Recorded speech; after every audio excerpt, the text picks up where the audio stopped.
Bienvenue à tous et à toutes dans ce cours de comptabilité analytique.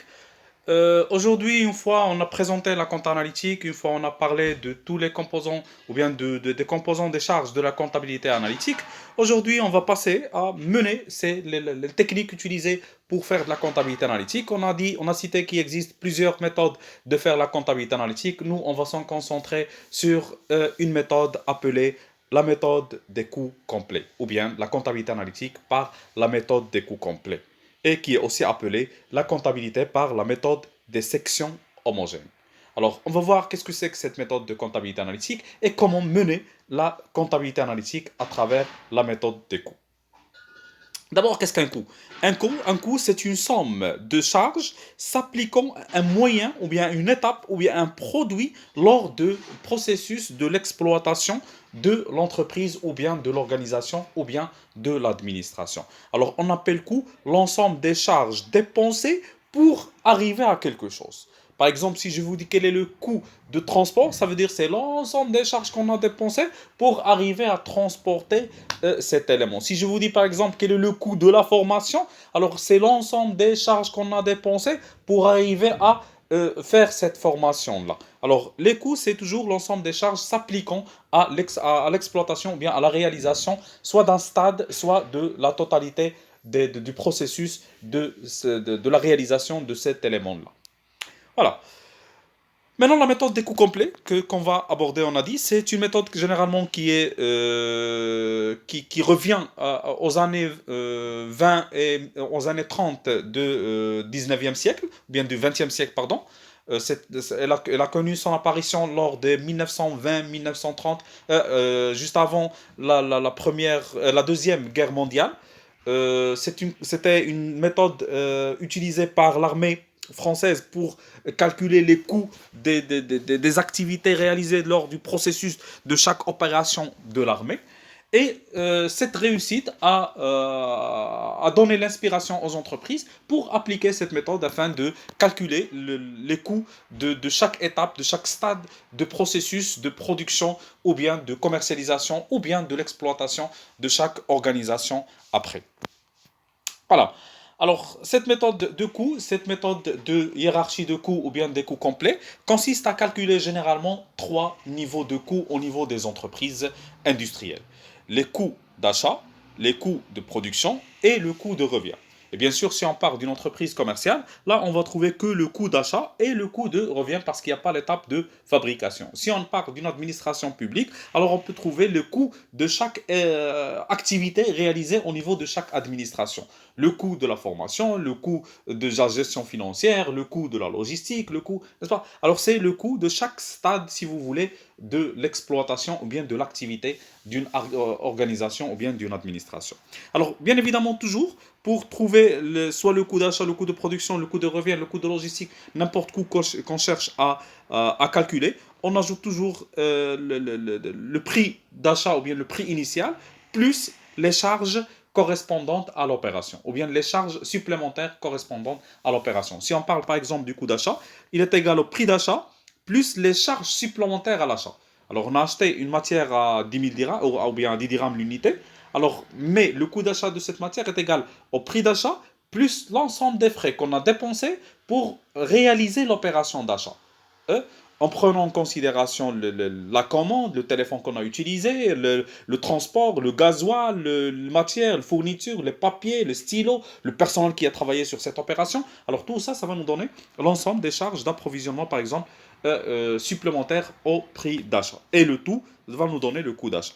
Une fois on a trouvé le coût d'achat, après, on va ajouter les frais de production, n'est-ce pas? Généralement pour avoir le coût de production. Et le coût de production plus les frais généralement hors production, qu'on appelle aussi les frais de distribution, ça va nous donner le coût de revient. Alors c'est la méthode qu'on va suivre pour analyser ou bien pour faire la comptabilité analytique. Ça veut dire qu'on va essayer de calculer le coût de chaque étape ou bien le coût de chaque stade de processus de l'exploitation ou bien de l'activité, ou bien de production lorsqu'il s'agit d'une entreprise de production, ou bien de chaque service lorsqu'il s'agit d'une administration publique ou bien d'une organisation. Voilà.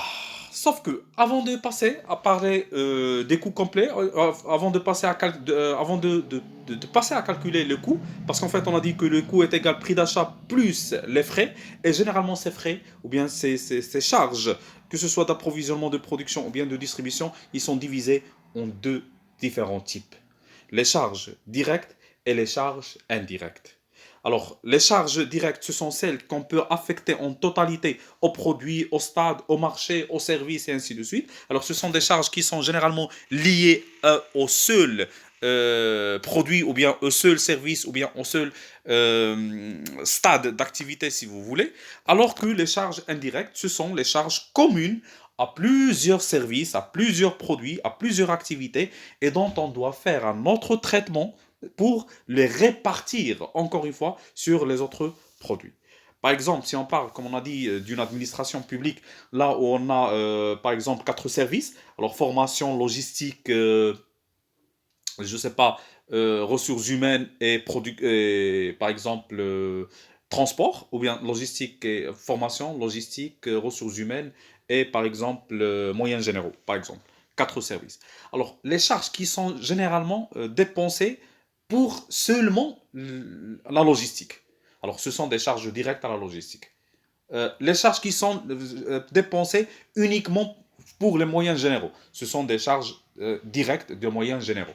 Mais si je parle des charges qui sont dépensées pour l'ensemble, des charges pour le directeur qui gère le tout, alors là, ce sont généralement des charges qui sont dépensées pour tous les services. Qu'est-ce qu'il faut faire? Il faut les répartir. Alors, ce salaire-là, combien il a affecté en premier service, en deuxième service, en troisième service et en quatrième service. Alors, qu'est-ce qu'il faut faire généralement? Il faut prendre les charges indirectes et les réaffecter dans une deuxième ou bien dans un deuxième traitement sur les services ou bien sur ces produits ou bien sur ces marchés. Ça dépend le critère utilisé pour la répartition des stades de l'exploitation. Très bien. Alors c'est pour cette raison, la première complexité qu'on a, ou bien la première question à laquelle on va essayer de répondre, c'est ces stades, c'est ces services, logistique, formation. Alors combien on va diviser, ou bien comment on va diviser l'activité de l'entreprise, ou bien l'activité de l'organisation, ou bien l'activité de en unités pour pouvoir calculer pour chaque unité son coût. Vous voyez? Alors c'est pour cette raison qu'on a appelé la comptabilité des coûts ou bien la méthode des coûts par une comptabilité de sections. Parce que qu'est-ce qu'il faut faire? Il faut premièrement trouver quelles sont les sections, quelles sont les divisions généralement qu'on va faire pour pouvoir déterminer l'ensemble des coûts. Alors ces sections, on les appelle aussi les compartiments d'ordre comptable, dans lesquels sont regroupés préalablement à leur imputation au compte intéressé de coûts ou de coûts de revient, des éléments de charge qui ne peuvent être directement affectés à ces comptes. Ça veut dire qu'on a besoin de diviser notre activité en des sections, ou bien on va appeler aussi des centres, pour pouvoir après calculer le coût de chaque section. Alors la même chose, on a une administration publique, il faut la diviser en des sections. Alors, les coûts de quoi? Est-ce qu'on va les diviser sur les sections? Ils prendront en considération les services, les divisions, les sous-services. Alors, quelles seront ces sections pour pouvoir calculer ou bien pour pouvoir analyser chaque section, chaque service à part et calculer son coût à part? Voilà. Alors, les sections homogènes, c'est la méthode à laquelle de laquelle on est en train de discuter. La méthode des coûts complets procède au découpage de l'entreprise en des centres d'analyse ou bien ce qu'on appelait des sections. Ce sont ces dernières qui vont nous permettre de traiter les coûts et les charges indirectes. Le découpage de sections, il se fait en deux parties ou bien en deux étapes. Des sections principales qui sont généralement qui réalisent les activités principales de l'administration ou bien de l'entreprise. Par exemple, généralement, si on parle d'une entreprise industrielle, alors on va trouver généralement trois sections principales: achat, production et vente. Alors, c'est achat, production et vente. Alors, ce sont les axes, les sections principales qui réalisent l'exploitation de l'entreprise. Si on parle par exemple d'une entreprise commerciale, alors on va les diviser en trois sections: achat et section vente par exemple. Et parfois, la production, on peut le diviser aussi en sections. Si la production, par exemple, elle se fait en des stades, alors par exemple, préparation concrétisation, finition. Alors, on aura par exemple là 5 sections. Alors, section achat, section, comme on a dit, préparation, section concrétisation, section finition et section vente. Et après, une fois on a déterminé les sections principales, comme on a dit, qui sont les sections qui réalisent généralement l'activité principale, on va aboutir, ou bien on va chercher à faire une deuxième répartition de sections en sections auxiliaires, en sections secondaires. Et les sections auxiliaires, ce sont généralement des sections qui aident les sections principales à la réalisation de leur activité principale. Alors si par exemple on a achat, production et vente, pour réaliser cet achat, production et vente qui sont les sections principales, on aura besoin par exemple d'une section informatique qui va aider les trois à réaliser leur objectif. Ou bien une section administration qui généralement il chapeaute les trois. Alors c'est une section qui généralement travaille avec les sections principales. Alors voilà, premièrement, il faut déterminer les sections principales et deuxièmement, déterminer les sections auxiliaires pour pouvoir traiter ou bien agir sur une comptabilité analytique. Alors comme je viens de dire, ces éléments-là, généralement, c'est le travail du gestionnaire ou bien du responsable contrôle gestion, celui qui prépare et celui qui détermine quelles sont les sections et les services qui sont chargés, soit principalement, soit auxiliairement, de réaliser les activités d'exploitation de l'entreprise ou bien de l'administration. Et après, nous, on va voir comment on va procéder à la répartition des charges selon ces sections-là. Alors, les sections principales, on a dit, ce sont celles qui mettent en œuvre les moyens de production de l'entreprise, généralement approvisionnement, production et distribution. Et on peut trouver, comme on a dit, les productions divisées en production 1, ou atelier 1, atelier 2, et ainsi de suite. Alors que les sections homogènes, ce sont généralement des sections qui favorisent ou bien qui assurent la coordination ou bien qui aident les sections principales à réaliser l'autre objectif, tel que par exemple la section finance, la section administration, la section informatique, logistique, et ainsi de suite. Voilà, le rôle de section. Pourquoi on a fait toutes ces répartitions de sections? Pour nous servir comme moyen comptable de calculer le coût et le coût de revient, et aussi comme moyen de contrôle de gestion en facilitant, n'est-ce pas, chaque service, qu'est-ce qu'il a fait et combien il nous a coûté. Très bien. Alors, quel est le travail qu'on a fait jusqu'à maintenant? Alors, on a pris les charges de la comptabilité générale, on les a traitées pour avoir les charges de la comptabilité analytique d'exploitation, et après, on a trouvé, ou bien on a localisé les sections de répartition, ou bien les sections principales et auxiliaires de l'entreprise.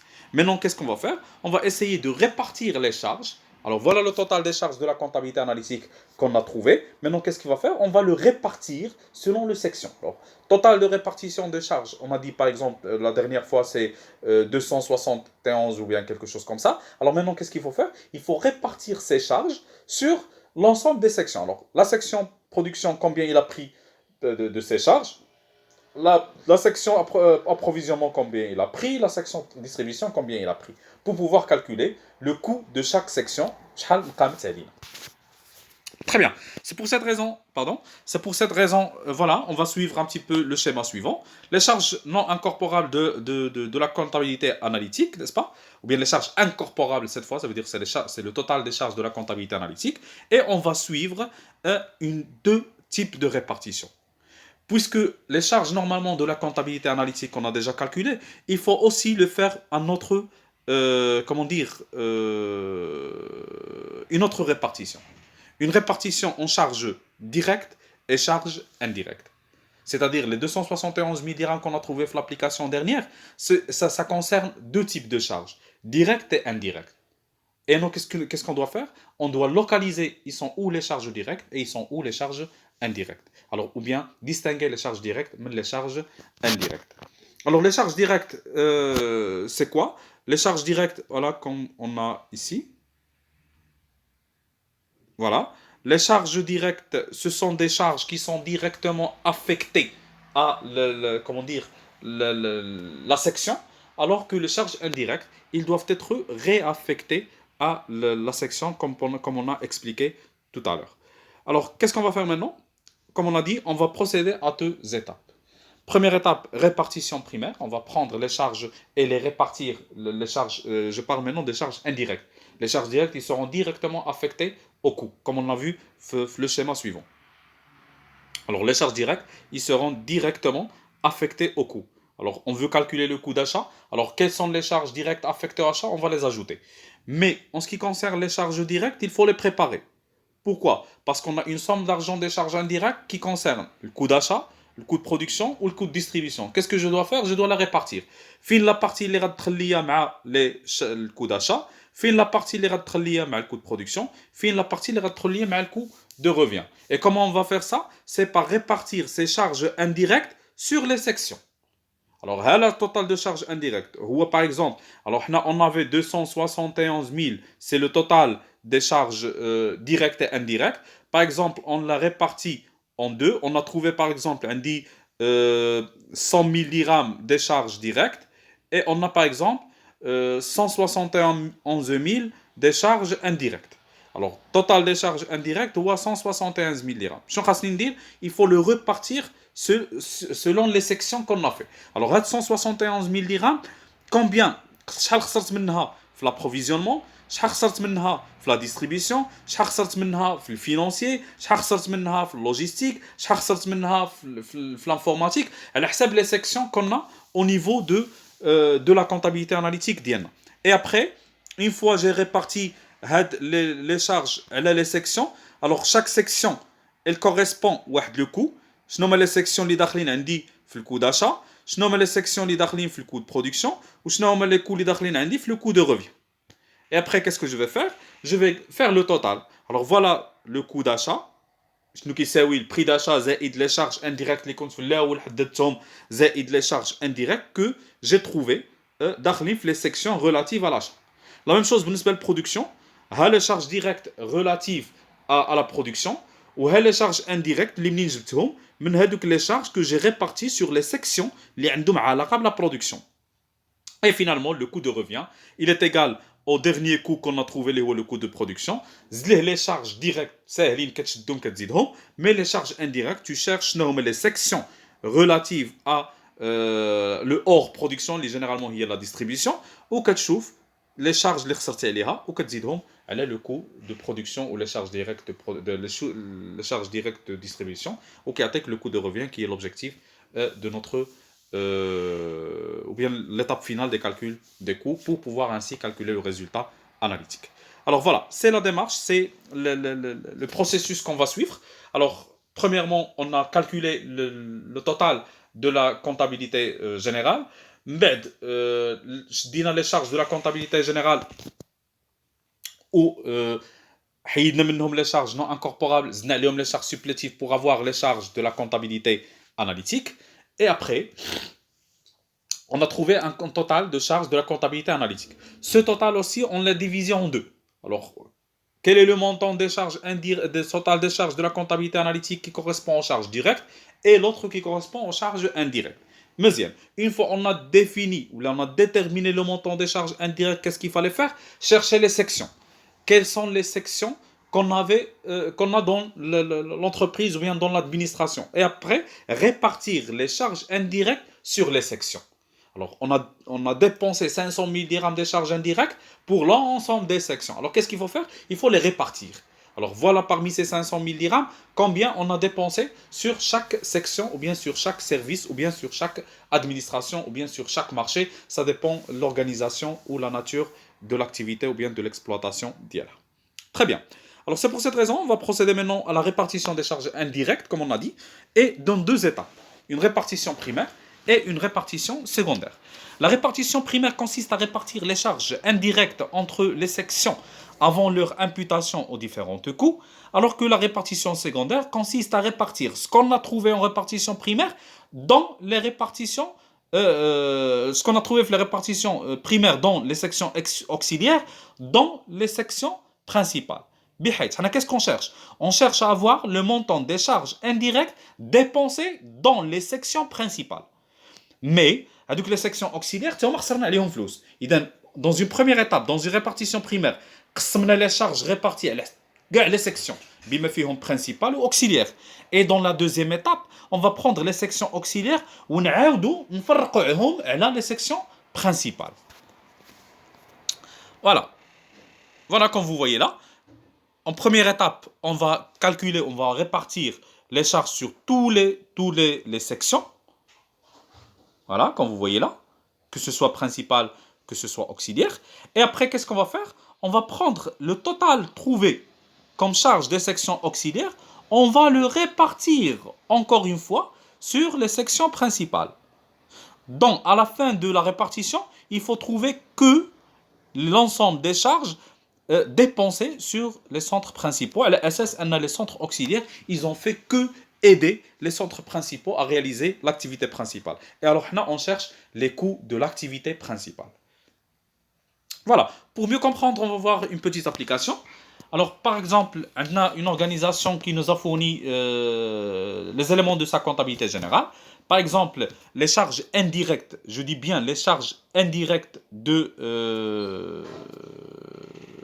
comment dire, ou bien dit les charges de la comptabilité générale de la comptabilité de cette entreprise se présentent comme suit. Alors, achat de matières premières, 60 000 dirhams, charges de personnel, 40 000 dirhams, impôts et taxes, 25 000 dirhams, services extérieurs, 20 000 dirhams, charges financières, 9 000 dirhams, et dotations aux exploitations et aux provisions, 12 000 dirhams, mais les provisions ou les amortissements qu'on a déjà éliminés lors du traitement des charges. Très bien. Alors maintenant, la première étape, ou bien la première partie, c'est quoi? C'est de distinguer entre les charges directes et les charges indirectes.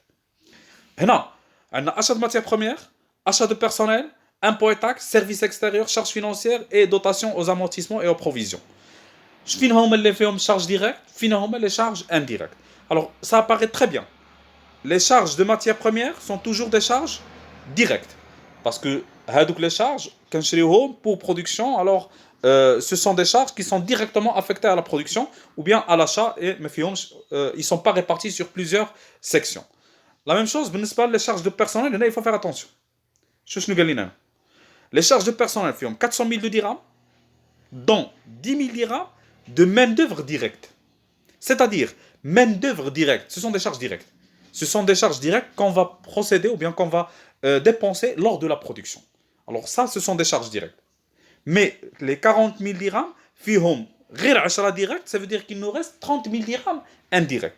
Alors, les charges indirectes de la comptabilité analytique sont 30 000 dirhams de la main-d'œuvre, plus 25 000 dirhams de l'impôt et taxes, plus 9 000 dirhams des charges financières et les dotations. Alors les trois dernières avec l'impôt et taxes, bien sûr ce sont des charges indirectes parce qu'on dépense avec les charges pour réaliser l'ensemble des activités, que ce soit achat, production ou bien distribution. Mezien.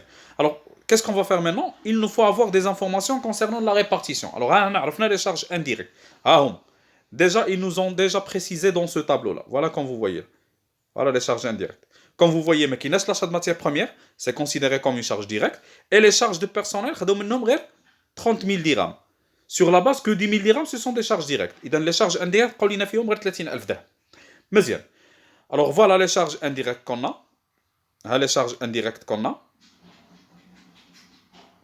Et voilà ce qu'on appelle les clés de répartition. Alors, c'est-à-dire qu'on a dépensé 30 000 dirhams de charges personnelles sur toute l'activité de l'entreprise. Ou l'entreprise, d'abord, qu'est-ce qu'elle a fait? Elle fait la production et la vente. Iden, on a divisé les sections de l'entreprise en 6. Raba'a principal, approvisionnement lié à l'achat, la vente ou la production, sillage ou finition par exemple. Ou l'activité principale pour être réalisée grâce à deux sections auxiliaires, l'administration et l'entretien. C'est-à-dire, pour réaliser la comptabilité analytique, qu'est-ce qu'on a fait? أولاً حددنا les charges de la comptabilité analytique, بعد فرقناهم ما بين direct ou indirect, et après on a déterminé les sections ما بين principal ou ما بين auxiliaire. مزيان. Maintenant on a les sections, on a les charges, on a même les clés de répartition. Voilà comme vous voyez. Alors, les charges de personnel sont de 30 000 dirhams sur l'ensemble de l'activité, à raison que les charges de personnel, 10% à l'administration, 10% des charges personnelles lors de l'entretien, 10% lors de l'approvisionnement, 30% lors de sillage, 25% lors de finition et 15% lors de la vente. La même chose pour les impôts et taxes. Alors, on a dit le total des charges, les impôts et taxes, c'est 25 000 dirhams, à raison de 5% pour l'administration, 5% pour l'entretien, 40% pour l'approvisionnement, 10% pour le sillage, 10% pour la finition et 30% pour la vente. Et ainsi de suite avec les autres charges. Les dotations aux amortissements pour amortissement et provision. Mais bien. Qu'est-ce qu'on va faire maintenant? On va procéder à une première répartition qu'on appelait la répartition primaire. Alors, on va dresser un tableau avec les charges, le montant des charges, les sections principales et auxiliaires. Et après, qu'est-ce qu'on va faire? On va procéder à une répartition. On va le total les charges ou les clés de répartition. Alors 30% في 10% تعطينا 3000 عاوتاني 10% اخرى تعطينا 3000 عاوتاني 10% اخرى 3000 30% 9000 و انسي دو سويت الاخرى فيها 25% تعطينا 7500 ولا فونت 4500 عاوتاني لي زامبو اي تاكس لا ميم شوز عاوتاني لا ميم شوز حتى تنكملوا مع لا ديرنيير شارج. Voilà. Alors on va procéder aux répartitions qui me des charges selon les clés sur tous les centres. Bima fihom auxiliaires ou principaux, elle les clés de répartition. Pour finalement avoir un tableau comme celui-là, voilà, comme vous voyez, à les charges, les canons, à le montant total des charges, les canons, ou hadou les sections, ou hna la charge ou répartina les clés, les canons. Ou finalement, les renseigner, qu'est-ce qu'on va faire? On va calculer, pardon, on va calculer le total de répartition primaire. Les généralement, voilà, le total les charges pour chaque section. Vous voyez? Voilà. Alors pour aujourd'hui, qu'est-ce qu'on a fait?